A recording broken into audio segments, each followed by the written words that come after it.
اللہ تعالیٰ نے فرمایا وہ جو گوشت بیچنے والا ہے وہ تیرا جنت کا ساتھی ہے۔ موسیٰ علیہ السلام بڑے حیران ہوئے کہ گوشت بیچنے والا تو عام آدمی ہوتا ہے، وہ میرا ساتھی کیسے بن گیا؟ تو اس کو دیکھنے کے لیے بازار گئے تو ایک آدمی عام سا بیٹھا ہوا ہے، اپنا گوشت کاٹ رہا ہے، بیچ رہا ہے، دے رہا ہے۔ موسیٰ علیہ السلام اس کو دیکھتے رہے۔ جب وہ فارغ ہو گیا تو اس نے گوشت کا ٹکڑا تھیلے میں ڈالا، کندھے پہ لٹکا کے چل پڑا۔ موسیٰ علیہ السلام بھی ساتھ ہو گئے۔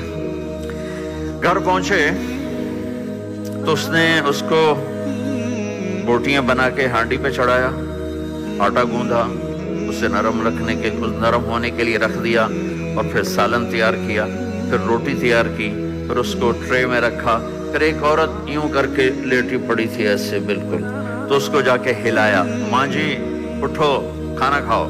تو اس کو ایک ہاتھ کا سہارا دیا، دوسرے ہاتھ سے اس کو ایسے روٹی کھلائی۔ جب اس نے یوں کیا یعنی میری بس، تو اس نے اس کا منہ صاف کیا، اور اس کو جب لٹانے لگا تو وہ کچھ بولی، موسیٰ علیہ السلام تک آواز نہیں پہنچی۔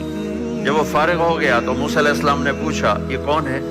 کہا جی میری ماں ہے، میں صبح اس کی خدمت کر کے جاتا ہوں، پھر شام کو آتا ہوں اس کی خدمت کرتا ہوں، اس کے بعد میں اپنے باقی کام دیکھتا ہوں۔ موسیٰ علیہ السلام نے فرمایا یہ کچھ کہہ رہی تھی، کیا کہہ رہی تھی؟ وہ کہنے لگا جی ماں جو ہوئی، جب اس کی خدمت کرتا ہوں تو یہ مجھے دعا دیتی ہے اللہ تجھے جنت میں موسیٰ کا ساتھی بنا ہے۔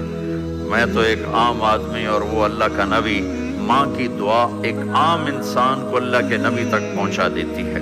تو آپ کینیڈا میں رہو، مدینہ میں رہو، اگر آپ کے والدین آپ کے ساتھ ہیں تو ان کی دعا لو، ان کی دعا لو، ان کی دعا لو۔